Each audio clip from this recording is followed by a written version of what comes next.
لوگو تم سب اللہ کے محتاج ہو اور اللہ ہی تو بے نیاز ہے، لائق حمد و ثنا ہے۔ اگر وہ چاہے تو تم کو نابود کر دے اور نئی مخلوق لے آئے، اور یہ اللہ کو کچھ مشکل نہیں۔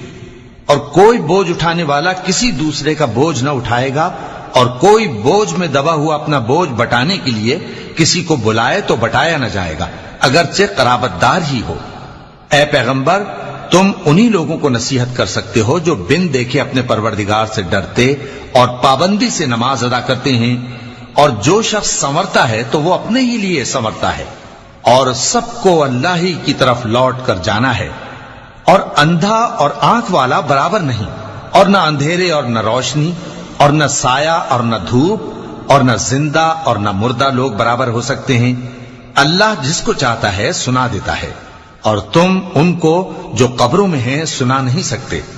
تم تو صرف خبردار کرنے والے ہو، ہم نے تم کو حق کے ساتھ خوشخبری سنانے والا اور ڈرانے والا بنا کر بھیجا ہے، اور کوئی امت ایسی نہیں جس میں کوئی خبردار کرنے والا نہ گزرا ہو۔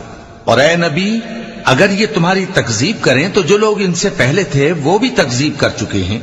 ان کے پاس ان کے پیغمبر نشانیاں اور صحیفے اور روشن کتابیں لے لے کر آتے رہے، پھر میں نے کافروں کو پکڑ لیا، سو دیکھ لو کہ میرا عذاب کیسا ہوا۔